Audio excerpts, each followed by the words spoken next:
Welcome, everyone. Thank you all for joining us today to our the fourth UndocuThrive with or without DACA series. Information is power, accessing higher education. I see folks are jumping on right now. So we have a pretty packed agenda for you all today. We are starting with just some grounding around all undocumented students being able to go to college, how the different multiple pathways that folks can use to achieve their goals. And then we're going to be giving an overview on access across the country for higher education for undocumented students. Oh, I feel like some of these are out of place.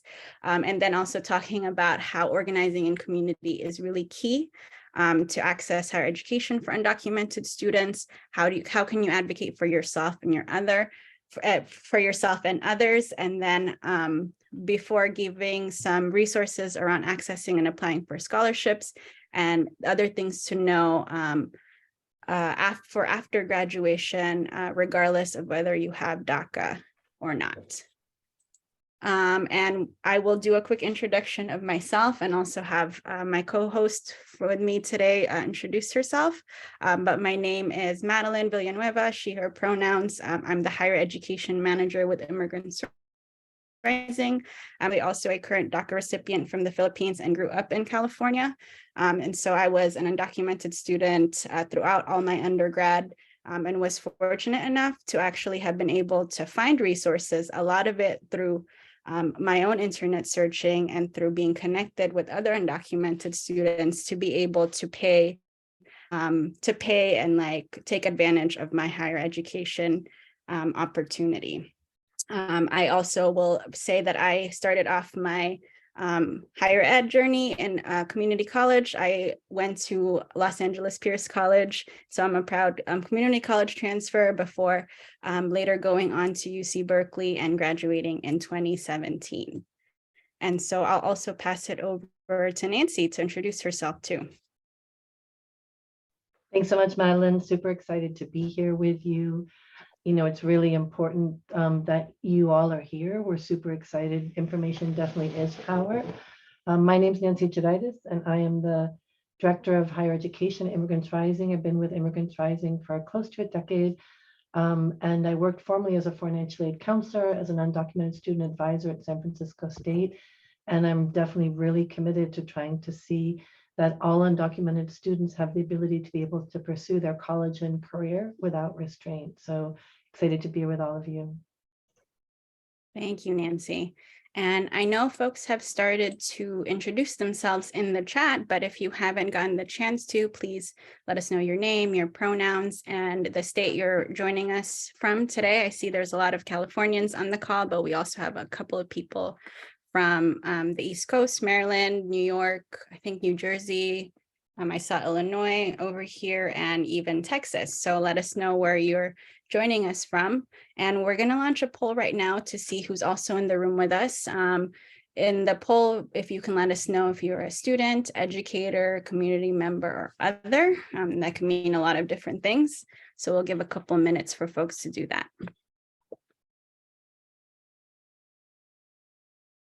Okay, I see about 79% participated. It looks like we do have a lot of students. Okay, then we reached the 100%, I think. So let me end poll. Yeah, I think I can end poll and then share results. Okay, and then I think you could see the results, right? Yes, okay, I think you could see the results. So it does look like we do have a lot of students on the call, 58%, and then a couple of educators. Welcome. We hope that you can take some of the information to share with your students, regardless of where you're calling us from today. And then a couple of folks who are community members who we also hope are either thinking about going back to school or starting school, or just looking to give the information to somebody that they know is undocumented. And then also welcome to the others. I know that can mean a lot of different things. So yeah, let me stop sharing that. And thank you all for those who participated in that. If you also haven't gotten the chance to introduce yourself in the chat, please let us know. We want to know who is joining us today. And so I'm going to move us along to our to the start of our agenda, but we are hosting, I know these UndocuThrive series is really here to show undocumented people, regardless of their DACA status, honestly, regardless of immigration status, right, that opportunities exist for us in this country. And our overall message, and I hope you really do take this away from this this webinar, is that all undocumented students can go to college, regardless of their DACA status, right? Or regardless of where they're at in this country. Of course, it will be a more difficult path for certain folks in specific parts of this country, but we want to show you all that it is possible. I graduated from a California high school back in 2011. And I was very scared and just uncertain about what was to come to me after graduating from high school. I wasn't aware of a lot of the different resources that was available, but thankfully I had a very involved mom who was looking at what was available for undocumented students here in California. And through her, through her pushing, I learned about a conference at UCLA that actually connects undocumented students and tells them about all the different resources that's available for us and our families. And from there, I learned about things like in-state tuition here in California, the California DREAM Act, for financial aid, and just got connected with a lot of other undocumented students and undocumented leaders who were pursuing higher education, despite the uncertainty that was happening. This was slightly pre-DACA. And so there were a lot of us kind of being able to figure it out and kind of pursue what we were looking for, even before some of these laws existed. And so I also show this message here on the screen that says, undocumented, you're not alone, we're in this together, because I have made it to this point in my life and in my career, honestly, because I was able to find community, find the resources, and advocate for myself and others. So I hope folks are able to also take that from today's webinar. And so we are, starting off, right, with the idea, and we at Immigrants Rising really believe that everyone, regardless of your immigration status, should have the opportunity to pursue an education and career with confidence and without constraints. But unfortunately, right, this is not always the messaging we hear about higher education or anything else for our undocumented community. And so I'm also curious for folks here who are undocumented themselves or work with undocumented people or are part of mixed status families, what are some of the common misconceptions you hear about higher education access for undocumented students? And the way we're going to do this is we're actually going to go to menti.com. I think somebody just threw that in the chat, and we're going to put this code on here, 29842494. To let us know what some of those common misconceptions are. And I'm going to pull that up in my screen in a minute so we can see what people are saying.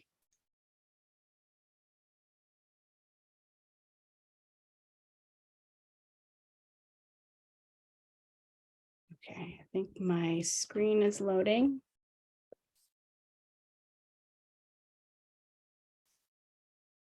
Okay. So I see one person has voted, a couple of stuff's coming on. Okay, so I see the big one, right? You can't go to college. It's not safe to apply. There's no money for undocumented students. Great. If you're undocumented, you won't get into a four-year university. There are no scholarships for undocumented students. Good. What else is coming up for folks?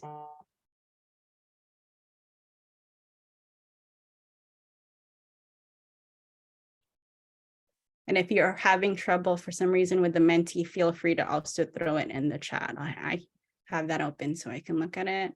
You won't be able to work with your degree, right? What's the point of going to college if you can't work? There's no financial assistance for undocumented students. Good. You won't be able to graduate, right? It's not possible to access higher education because of lack of help and lack of understanding of the people in the United States. There's no jobs for you after graduation. I'll wait for just a couple more. It's not safe to go out of state. I see that on the chat.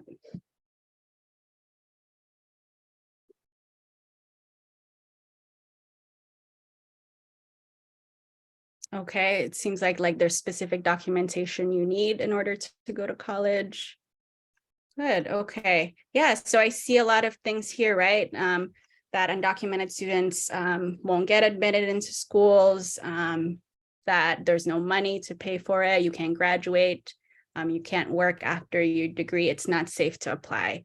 So thank you all for putting some of these on the screen. Keep putting, or feel free to add more as they come to you, but I feel like I also resonate with a lot of these, right? We're always told, I think, as undocumented folks in this country, that there's many things closed to us, specifically higher education, because we don't have access to federal aid, and that it's not even worth it to go to school because what are you going to do after with a degree that you can't work with, right? I think these are a lot of different things that I've heard in my own life as an undocumented person.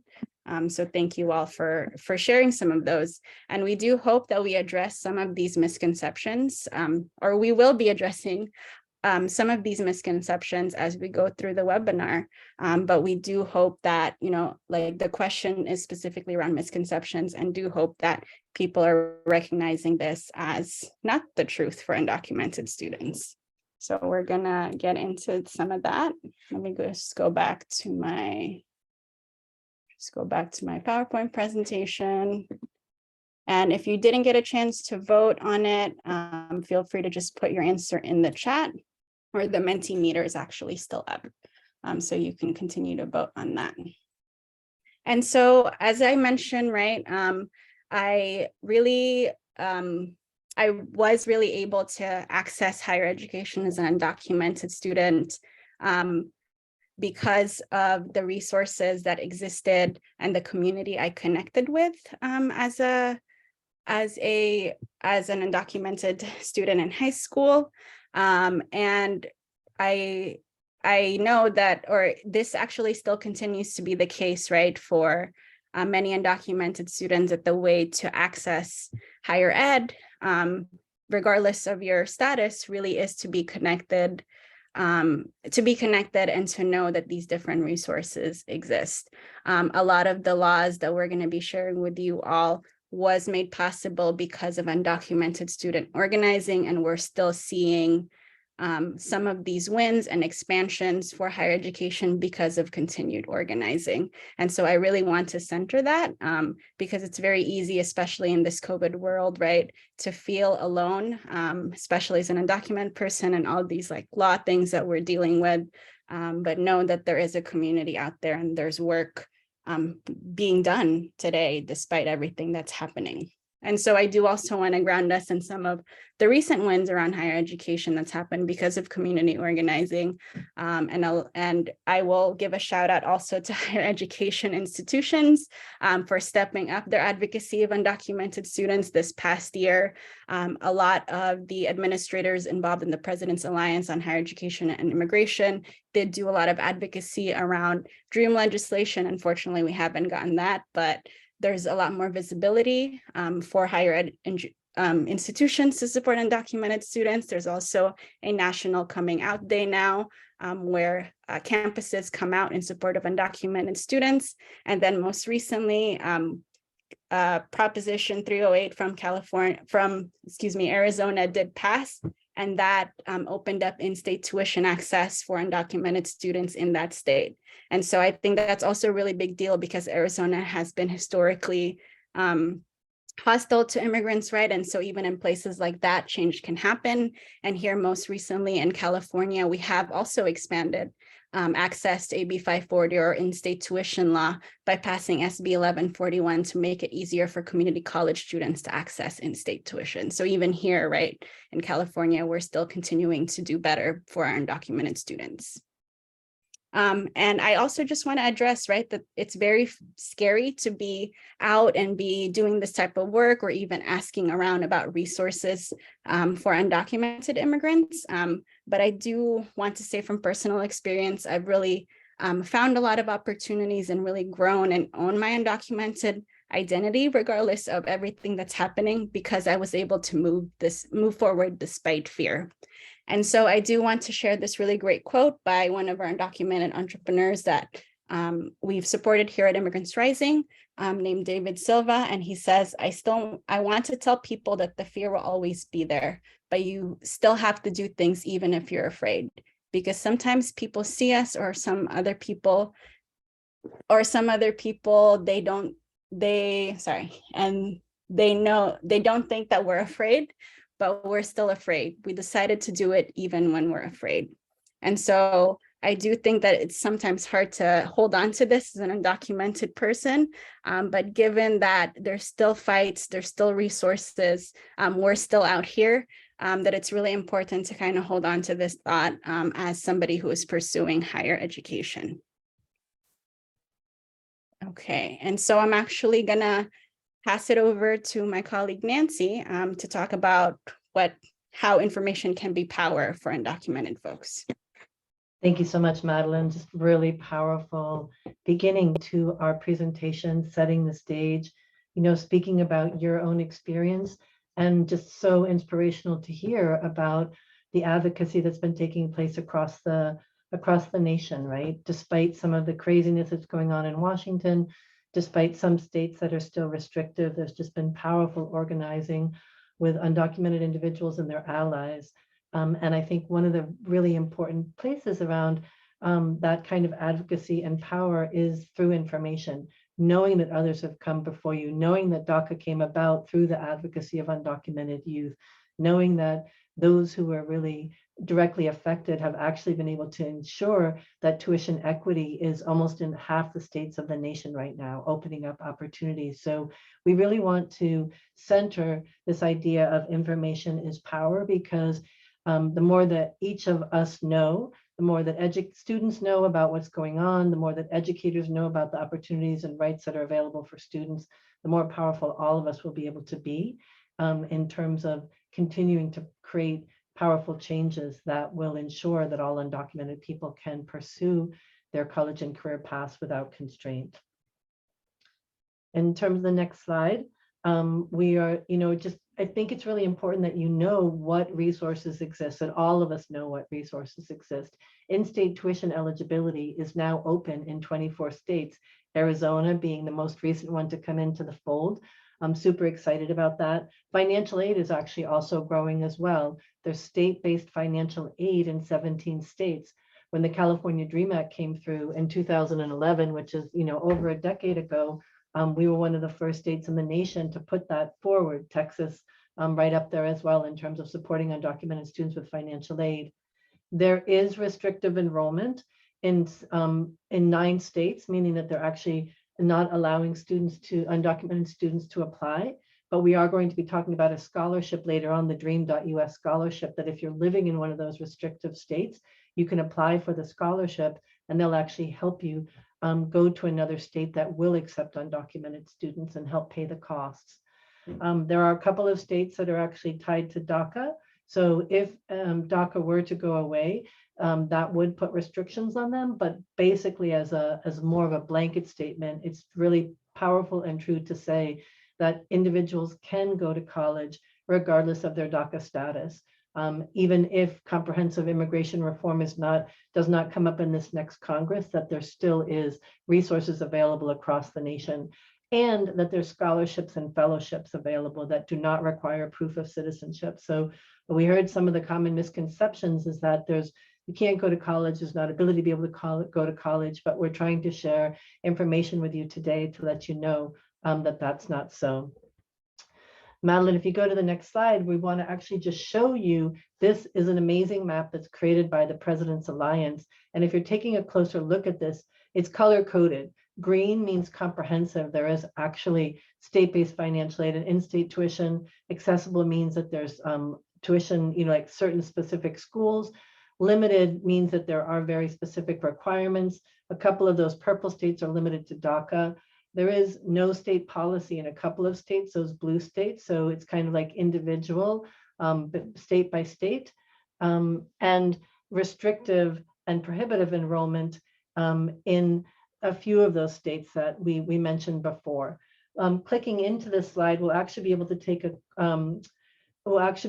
look at that immigration portal. And the great thing about this is if you actually click on each of the different states, let's just grab Illinois. If you take a look at Illinois, Illinois is actually going to, they show you information for every single state. You know, what's the data in terms of the number of students that are there. If you continue to go down, it talks about international students. If you go all the way, it talks about opportunities for work entry, eligibility, driver's license, as well as access and affordability. So if you're like, what is this policy in my state? I'm not really sure. Here's the information about in-state tuition, which started way back in 2003. They do have state-based financial aid, which started in 2019. So this can be really helpful if you're in a state and you're like, I'm not sure exactly what the policy is, or I asked my counselor and my counselor said to me, like, I don't know. Here's a great place that you can go to together to allow people to have a better idea of what that is. I did see that someone was asking a question in terms of like, what's comprehensive? So if we're talking about comprehensive, comprehensive means that there's actually state-based financial aid and in-state tuition in those states, at least currently as it stands from the information that we have. So great place. And our colleague is just going to throw that in the chat in terms of if you're like, wait, I want to go look and see what are the different pieces. Where can I find out state by state? Then you can actually just look at that President's Alliance information. Actually, I'm going to just throw that in the chat right now to make sure that you can actually just go in there state by state and look at the pieces. In the next slide, we just actually want you to know that there is support at highly ranked universities. This is a resource that was also created by the President's Alliance, looking at that very national perspective in terms of what are the admissions and financial aid policies for undocumented students among highly ranked institutions. So you can see Brown University, Carnegie Mellon, Columbia, MIT, Harvard, Notre Dame, and a lot of them you'll see are for full need. Full need means that they, you know, if you have financial need, that they will pay for your ability to be able to go to school. And oftentimes that includes for your ability to be able to have housing and other pieces. And the thing that's great is it has links right there. Great for advisors too, that are like, hey, what happens, you know, if I want to go to a school in another state? I think the thing that's also important to be thinking about that as well, though, is that someone was saying, like, I'm not sure if it's safe to actually travel out of another state. So Immigrants Rising and our amazing legal services team actually already created a guide about traveling as undocumented in another state. So I think that that doesn't mean that, you know, it's like no probs and everything's easy to travel, but this is a great guide that allows you to see what are some of the protections that I can take if a student were to travel to another state. The thing that's great about private colleges as well is like there's no in-state or out-of-state fees. So irregardless of whether you actually meet that in-state tuition or out-of-state tuition, you can still go ahead and apply to the school and they don't have out-of-state fees. There's a lot more funding, available for out-of-state, for institutional funding, so that, you know, they're going to be looking into their coffers and all of their endowments to see if they have money to help you pay to go to school. There's smaller classes and personalized support. So definitely something to be thinking about if you have a, you know, you're a competitive student in terms of applying for those schools. We also want to let you know about just this great guide that was created by the Informed Immigrant. And that is actually a guide for high school and college students. And there's all kinds of good information in there about applying for school, about applying for scholarships, applying for financial aid. We're going to be covering some of that. But if you're like, hey, I just like to have that all in one little spot on more of a national perspective, this is a great guide for you to be looking at. And then in terms of like, is it actually safe to go to school? Is it safe to provide my information to a college or university? FERPA is a national law, or it's actually an educational code that applies to all schools that receive federal financial aid. So if you're going to a school where a student could actually apply for the FAFSA, even if you can't apply for that FAFSA, that means they're receiving federal education funds. And FERPA prohibits schools from disclosing personal information in a student's education records without their consent. That means that grades, class schedules, social security numbers, information about a student's immigration status cannot be shared. One thing to consider is that it doesn't, when the student enrolls into the school, or their personal statement and application until they're actually enrolled is not as specifically applied by FERPA, but their schools are also doing a lot to make sure that their information, that the information that schools receive is protected. So we don't want you to think that FERPA is just like a blanket and that nothing can drive through FERPA, but there's many layers of protection that schools provide in terms of sharing their information and making sure, not sharing their information and making sure that it's contained. The only time that it can really be superseded is if there's a court order or there's a subpoena, or some kinds of, or schools can use it sometimes for legitimate educational interests in terms of like that the school is actually financial aid wants to talk to admissions, right? And make sure that you have everything lined up. So there are protections available. And if you're in California, there's actually even more protections still. There's protections through the California Student Aid Commission, where you, in the next slide, when you're actually taking a look at the California Student Aid Commission, there's a joint letter that they recently reissued in 2022 that says that they will work to the fullest extent of the law to protect all students that share their information through the California DREAM Act application. And I believe that this is true for all of those 17 states that have financial aid, that they have to actually make sure that they're going to protect all of the student data that's there. So really important to be thinking about, talk to your school. What kinds of protections are available? How familiar are all of you with FERPA? Is my information protected? And what kinds of assurances can I give to my family to make sure that it's safe for me to apply for financial aid and to apply for school? So again, information is power. Nancy, thank you for sharing all of that too. I know folks are getting a lot from what you're sharing, but there is a question in the chat that says, should we be filling out the FAFSA application even though we do not qualify for federal aid? Thank you, Madeline. I did not see that, so I really appreciate you bringing that forward. I definitely do not encourage students to fill out the FAFSA application if they are not FAFSA eligible. And the reason for that is that when students fill out the FAFSA, not only does it go to the Federal Student Aid Commission or the Federal Department of Education who coordinates the FAFSA, but they also do cross checks with Social Security numbers and Homeland Security. It doesn't mean that they're sharing that information with the Department of Homeland Security and Social Security, but it can be a cross check. So what I encourage students to do instead, if you're applying to a school that's requiring that does not have this other kinds of financial aid, what I would encourage you to do is to fill out a paper FAFSA application and then contact somebody in the financial aid office that you can talk to, that you can say, that you feel comfortable sharing this information with and saying, I need to fill out the FAFSA application, but I don't want to submit it electronically. Can I send that information to you so that you be able to check out what kinds of eligibility I would have for financial aid? So again, not to scare you, but just more this kind of information is power.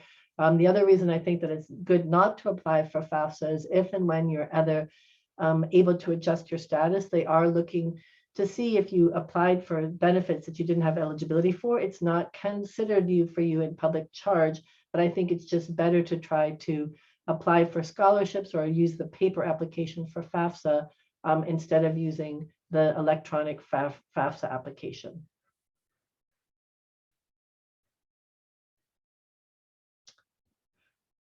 In terms of I hope that answered your question. In terms of the other thing that we just wanted to talk about is really the multiple pathways to achieve your goal.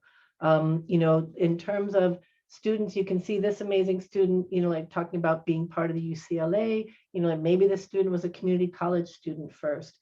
Thinking that if you don't get into the four-year university straight away, that there are ways to make sure that you still can get your bachelor's degree. Definitely thinking about costs, thinking about being able to travel, but knowing that there is no prevention except for in those restrictive states for students to be able to apply to a four-year university. So in the next slide, you're going to be able to see all the multiple ways that people can get to graduate school. Like some people start in a non-credit courses because they're getting ESL, then maybe they go to a community college. Other students are going to high school and go straight to the four-year university. Some students are in adult schools because maybe they didn't graduate high school and they went to adult school to get their GED. they again come into community college, but also thinking from that four-year university that there is a pathway for undocumented students to continue to go on to graduate school, getting their master's degree, getting their PhD, getting their teacher's credential. So there's not just one pathway for students to go, and we want all of those pathways to be valued. And thinking about, Madeline said she went to a community college. I also went to a community college. We know the majority of undocumented students are actually at community colleges, and we want to elevate that and strengthen that for people to know that there are, it's a lot less expensive. You can get a really great education, and that you can still make your way to the four-year university if that's what you choose. So I do see a quick question before I turn it over to Madeline. Can we apply for California Dream Act for financial aid? Or is it an issue later? Definitely, if you are in California, you can apply for the California Dream Act. There's no problem for you to receive state-based financial aid. There's no reason that you can't apply for scholarships. It's just the reason in terms of applying for FAFSA is that it's just better not to apply for something that you know that you don't have eligibility for. And I'll pass it back to Madeline. Yeah, thank you. Sorry, I was having trouble finding my turn on camera. I did see a couple of questions in the Q&A around graduate school access for undocumented students. As you can see in this chart, right, it is possible to go to school as an undocumented, to pursue graduate school as an undocumented student. Unfortunately, I think I will say that the state financial aid does not tend to cover graduate school except in specific instances. So for example, in California, if you are going to a CSU or a California State University, you are able to access to fill out the California Dream Act in order to get institutional aid for your master's degree. So I think we are going to be sharing some more of those resources, but scholarships, for example, and fellowships are available for undocumented graduate students. And I'll also say that I did have a friend who was attending a master's program in Chicago who attended a financial aid application workshop, right? Realized that nothing was open to her as an undocumented student. So she went ahead and contacted their financial aid office, and they were just like, oh, we can figure out how to pay you. So I think that kind of transitioned us into this next section around advocating for yourself and others. As I mentioned before, I think I really believe that the reason I was able to go through my undergrad and be able to find ways to pay for college was because I was asking a lot of questions. I was trying to find resources, and I was connecting other people I know and other students with some of these resources themselves. And so part of the journey as an undocumented student in higher education is to advocate for yourself, to find out what exists out there for you, and to connect with help. And this is something that could be hard, I think, a lot of times, but can really help you figure out and pursue different opportunities that you might not have known was possible to you. And I think part of this advocating for yourself is around disclosing your immigration status, which is a really big, scary thing, right? And this can also be different for folks who live, in more hostile areas to immigrants or in conservative areas, right? In disclosing your immigration status, there's fears about putting you and your family in danger.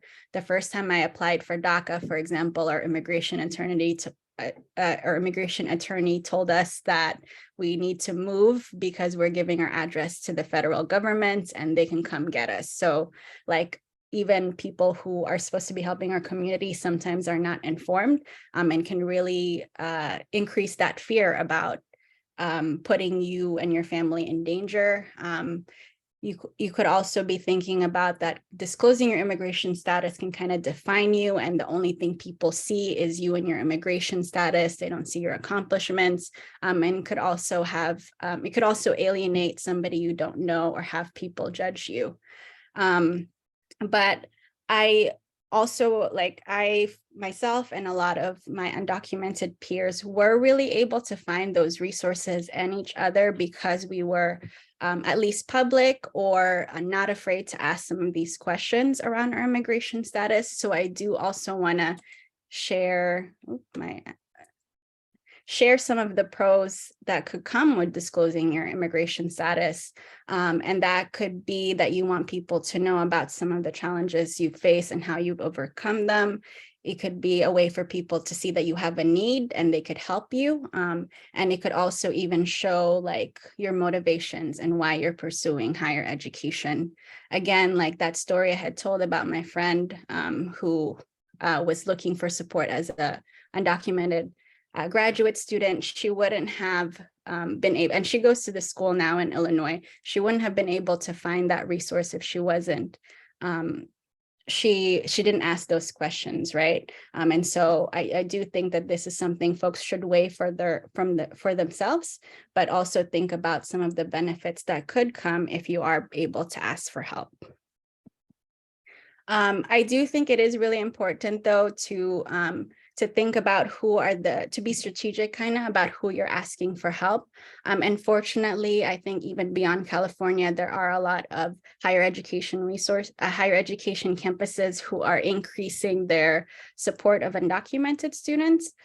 So I do think that there are trusted educators out there on your campus, both at the high school level, at the college level, and it's about finding some of those educators, introducing yourselves, and seeing if there's any way that they can connect you to resources. I think if you're an educator here on the call, it's obviously very hard to know all the information that it comes with supporting undocumented students, but I think what's been really helpful is for you to say that you don't really know, but you're there to help them find out. That was really helpful for me, and that resonated with me a lot when I was a student. And I do also want to share that if you're a student looking for support, some of the offices here that's listed on the screen could be really good places to start. Yeah, and then I think if there are people here who are maybe in high school and kind of thinking about what college to go to, I think some of the things that could help you decide is to figure out like kind of what support is available on your campus.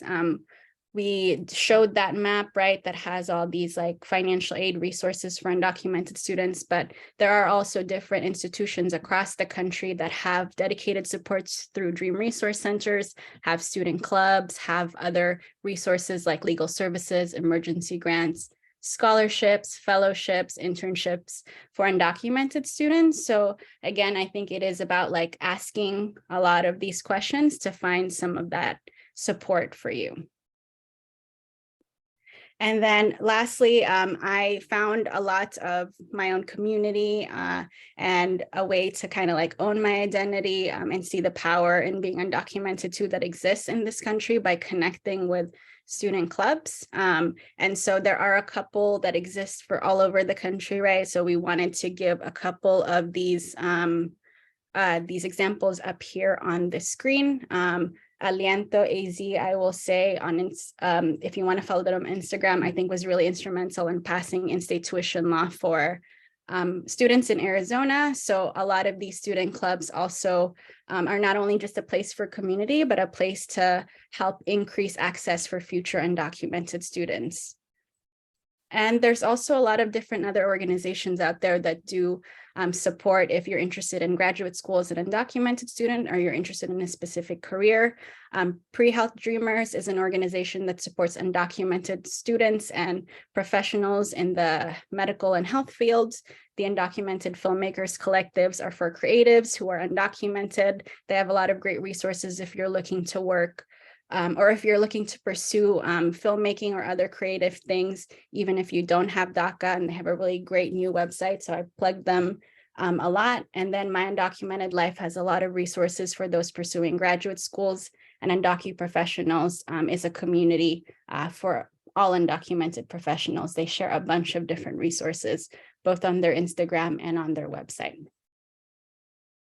And then I'll actually pass it back to Nancy to kind of talk about, some other ways to like fund your education if you are in one of those restrictive states, you don't have state financial aid. Thank you, Madeline. So I just really want to reiterate all of what you were saying, Madeline, around advocacy. Working with undocumented students, knowing that oftentimes undocumented students are those who are having to actually educate the educators, So really encouraging you, if you get no, but you think that the answer is yes, don't be shy in terms of asking somebody else. Also, just as a former undocumented student club advisor, I just know the power of students being able to get connected. So shout out to all of you who are already in student clubs or advisors of student clubs, and encouraging you to think about those ways, because being part of a student club can also be something that will help you get scholarships. So in terms of accessing and applying for scholarships and fellowships, we heard in the beginning that students, that there's not a lot of scholarships for undocumented students. And I think that that is a myth that we want to make sure that we can go ahead and diminish. So going to the next slide, I think that scholarships really is free money. And when I talk to students about scholarships, oftentimes they'd say, well, I don't have enough time to be able to apply for scholarships. I'm working, I got a job. I try to help students think about that idea of scholarships being free money is actually, if you take the time to apply for a scholarship and it takes you like 10 hours to apply for a scholarship and you got $1,000 scholarship, took you 10 hours, you got $1,000, you just made $100 an hour. And so if thinking about that, it's a great way to sort of like dedicate some of your time. And I think oftentimes they think, oh, there's only scholarships for students that have like straight A's. Definitely not true.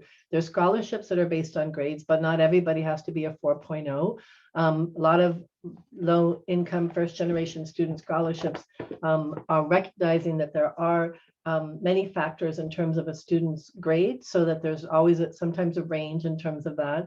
There's scholarships for community service based on your major, based on where you live, based on your ethnicity, and much, much more. So it's really important to be thinking about that. In terms of the next piece I wanted to look at is that it's really important to apply for as many scholarships as possible and to apply early. Don't wait to the last second. Some scholarships are just kind of rolling scholarships. So you don't want to wait to that very last second, or what if your computer crashes? The majority of deadlines are actually from January through June.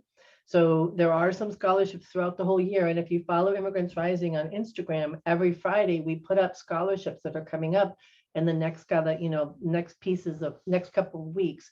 But the majority of them are coming from January through June. Really important to try to write that down. Do you write it down on a paper as a chart? Do you have a computer chart that you're looking at?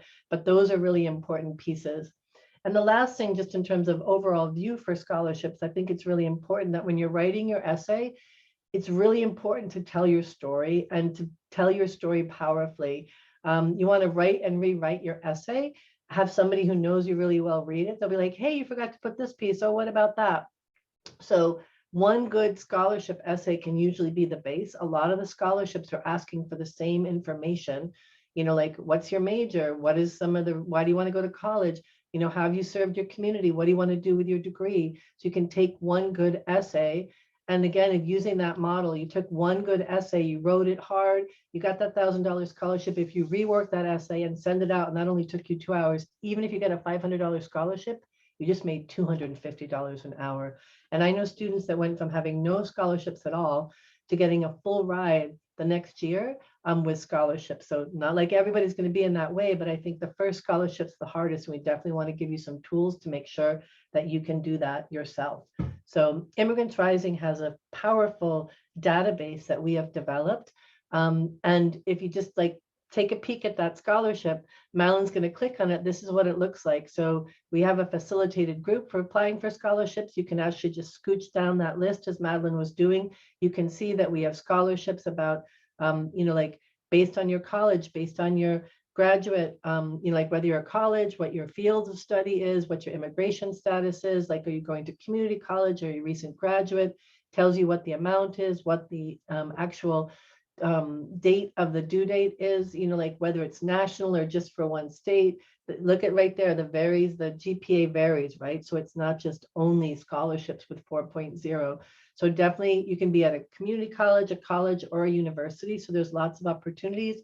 You can also filter. So if you take a look at that little filter, you can add a condition and you can be like, oh, I want to add a condition that would be like people that are all in high school, or people that are actually and see which ones come up in terms of people that have high schools, and then you can filter by that way. Oh, here's one that's coming up for high school seniors, for engineers. Now, the two that we just pulled up happen to be around engineering, but there's scholarships for all kinds of majors.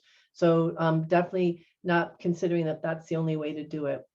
And if you click on that how to filter and customize that list up on top, this actually shows you a quick little video about how you can actually go ahead and do that. You can filter by your ward status, you can filter by the region that you're in, you can filter by the race and gender. So definitely take a look at that, and we will throw that link to the scholarship database in the chat as well. We want you to take a look at that.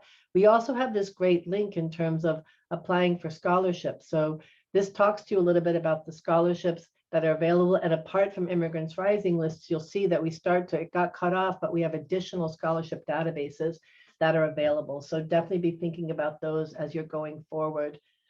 Also, when I talk to students, sometimes they're being like, what am I supposed to actually say on my scholarship essay? So in the next slide, you'll see that we actually give you some tips and tools in terms of actually taking a look at that. So like, what if you're like, I never wrote a scholarship essay before, how do I get started? Or if you're like, what kinds of questions do they ask? I don't really know what to do. Or you're thinking about, how do I make sure that I include all the important information that I need? We have a building a scholarship essay chart that actually just helped you to start being like, what are some of the significant factors that impacted your desire to attend college, obstacles you've overcome, financial need, right? Super important to talk about that, educational and career goals. It's important to just start jotting down some of those pieces so that when you sit down to write the scholarship essay, you're not starting from like actually square one and you have no idea of what it is that you're going to say. And so those are just important things to be thinking about. People are also wondering, like, what about scholarship displacement? If you have a full scholarship, if your budget is so fat and you have so much financial aid that they're going to take away some of your scholarships, then there are opportunities for you to be able to actually increase your budget so that they don't do that. In California, they just passed a law around scholarship displacement. So you could definitely, if that is here in California, if you're in another state, we'd definitely like to support you in that. You can reach out to us via email. And then the next piece, just as in terms of remembering, there is a whole bunch of a spectrum in terms of the kinds of scholarships that you can get. So there are scholarships specifically for undocumented students. You can just click the link, Madeline. There's scholarships that are specifically for undocumented students. There's scholarships that are actually open to students, all students, regardless of immigration status.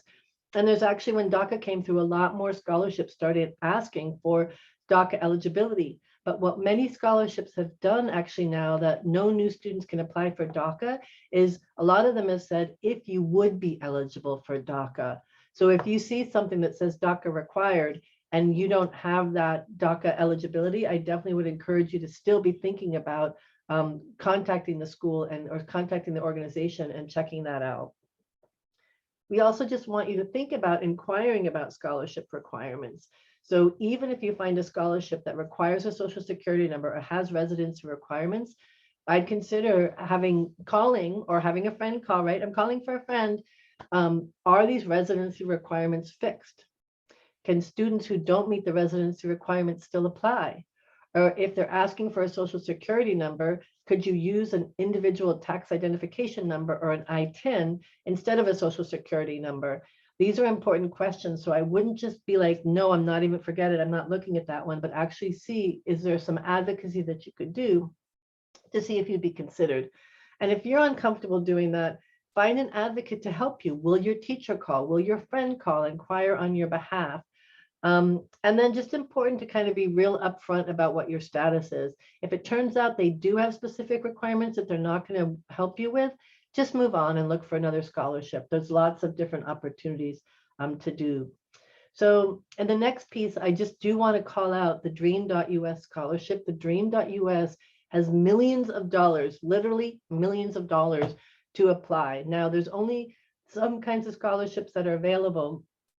Some schools that you can apply to they're only in some states, but they are also open to individuals who are in a restrictive state. If you're calling from a restrictive state or you know somebody there are actually scholarships that they will allow you to, if you can't go to school in your state, then they can hook you up with another school in another state that will receive you.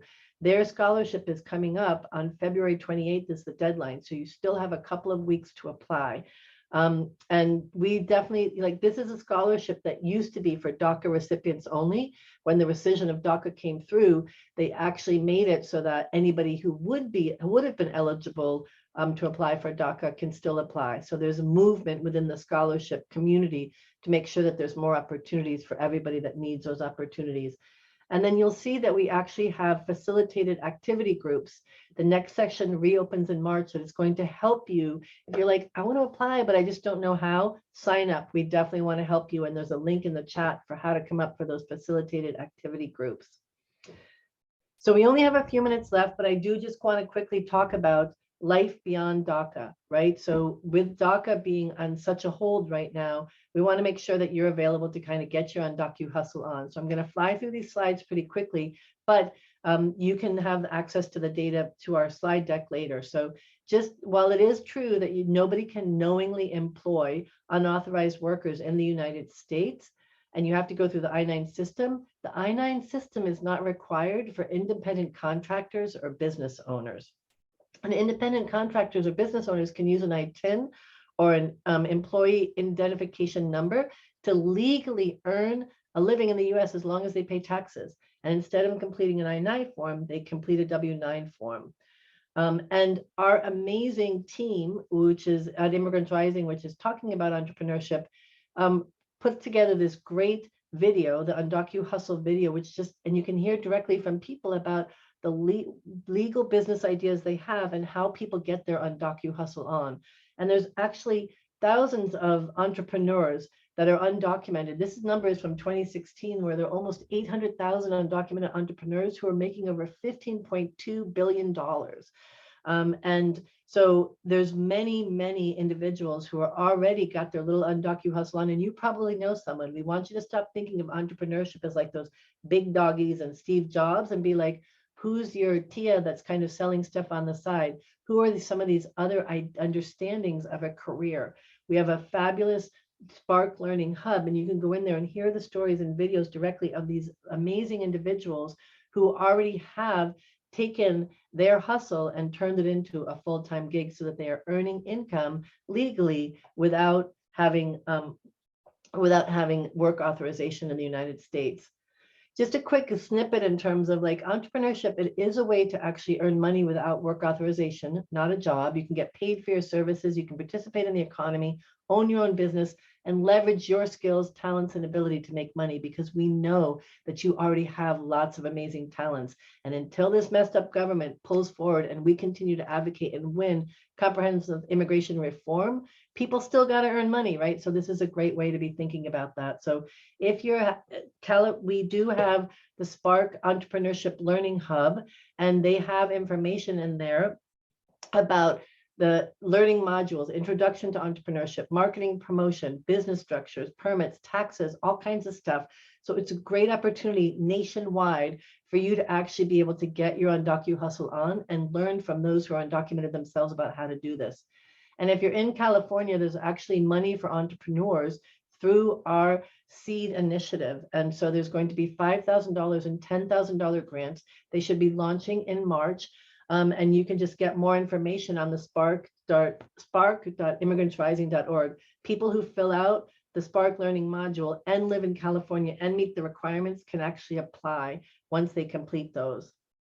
So we have 1 minute left. We've completed our webinar. Madeline, can you come back on just to kind of say the final words? We're super excited that all of you are here. You can reach out to Madeline or myself, and I'll give Madeline the last word. Yeah, thank you all for being here with us today. I hope the information was helpful and some of those misconceptions, right, that we named in the beginning. We know we didn't fully answer everything, but we do hope that you can see that there is a starting point, there is a possibility, and college and higher education is accessible for all undocumented students here. But please reach out for any support that you will need, you may need. And we also have all these social media links where you can find more of those resources that we talked about too.